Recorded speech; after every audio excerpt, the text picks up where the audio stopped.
இன்னைக்கு நம்ம ஸ்க்ரீன்மேட் சேனலில் டைரக்டர் தினகரன் சிவலிங்கம் இயக்கத்தில் நீலம் ப்ரொடக்ஷன்ஸில் ரிலீஸ் ஆகிருக்க பாட்டில் ராதா படத்தை பற்றி பார்க்க போகிறோம். இப்போ இந்த படத்தோட ஒன்லைன் என்ன அப்படின்னு பார்ப்போம். படத்தோட ஸ்டார்டிங்லேருந்தே ஹீரோ வந்து ஒரு மது பிரியராக இருக்கார். செயின் ஸ்மோக்கர் மாதிரி செயின் ஆஃப் குவார்ட்டர் ட்ரிங்கிங் பர்சனாகவும் இருக்கார்.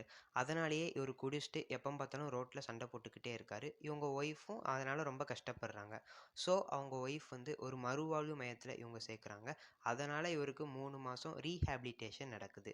இவங்க ஒய்ஃப் வந்து அவங்க வீட்டை விட்டு வேற ஒரு வீட்டில் வந்து தனியாக இருக்கிறாங்க. இவர் வெளியே வந்த பிறகு குடியை விட்டாரா இல்லையா, அவங்க குடும்பத்து கூட சேர்ந்தாரா இல்லையா, இதான் இந்த படத்தோட கதையே. கேஸ்டிங்கை பொறுத்தளவுக்கு குரு சோமசுந்தரம், சஞ்சனா நட்ராஜன் இவங்க 2 பேரும் லீட் ரோலாக நடிச்சிருக்காங்க. அப்புறம் ஜான் விஜய், லொல்லு சபா மாறன் மற்றும் சில தெரிந்த முகங்கள் நடிச்சிருக்காங்க. ஆஸ் யூஷுவலாக ஷான் ரோடனோட மியூசிக் ரொம்பவே டீசெண்டாக இருந்துச்சு. என்னதான் குரு சோமசுந்தரம் இந்த படத்தில் எக்ஸ்ட்ராடினரி குடிகாரராக நடிச்சிருக்காரான்னு கேட்டிங்கன்னா எனக்கு தெரியல. ஆனால் எமோஷ்னலாகவும் சரி, லவ் சீனும் சரி ரொம்பவே அற்புதமாக நடிச்சிருந்தார். சஞ்சனா நட்ராஜன் கூட அவருக்கு மொத்தமே 4-5 லவ் சீன்ஸ் தான் வரும். ஆனால் அது எல்லாமே அவ்வளோ இயல்பாக ரசிக்கும்படி இருந்துச்சு. அது போக ஸ்பெஷல் மென்ஷனாக சட்டிலாகவும் சரி, பெர்ஃபார்மன்ஸ்லேயும் ரொம்ப சூப்பராக பண்ணியிருந்தார் ஜான் விஜய். ரீஹேபிலிட்டேஷனில் நடக்கிற எல்லாமே, அந்த இடம், அந்த சூழல் எப்படி இருக்குது, அது எல்லாமே டாக்குமெண்ட்ரி மாதிரி ரொம்பவே சூப்பராக காமிச்சிருந்தாங்க. ஆனாலும் என்கேஜிங்காகவும் ஆடியன்ஸை கெட்டி போடுற வகையில் இருந்துச்சான்னு கேட்டிங்கன்னா இல்லைன்னு தான் சொல்லணும்.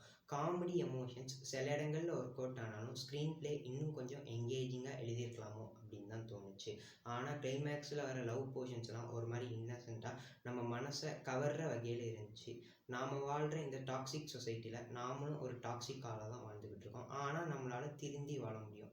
எல்லாராலையும் எல்லாத்துலேருந்தும் திருந்த முடியும். அதுக்கு நம்மளை சுற்றி உள்ள நல்ல மனிதர்கள் உறுதுணையாக இருப்பாங்க அப்படிங்கிறத இந்த படத்தில் ரொம்ப நல்லாவே போர்ட்ரேட் பண்ணியிருப்பாங்க.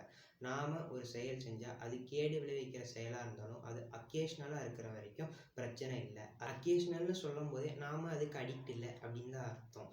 அப்படியும் அடிக்ட் ஆகி அது இல்லாமல் உயிரோடையே இருக்க முடியாது அப்படிங்கிற சூழ்நிலை ஏற்படும் போது தான் அது கேடு விளைவிக்கிற செயலாக மாறுது. ஸோ ஒரு அடிக்ஷனால ஒரு மனிதன், அவனை சார்ந்திருக்க குடும்பம், அவங்க எப்படியெல்லாம் கஷ்டப்படுறாங்க அப்படிங்கிறத சூப்பராக காமிச்சிருந்தாலும் என்கேஜிங்காக கொடுக்க தவறிட்டாங்க. இப்போ இந்த படம் தேட்டர்ஸில் ரிலீஸ் ஆயிருக்கு. ஃப்ரீயாக இருந்தால் போய் பாருங்கள். தேங்க்யூ.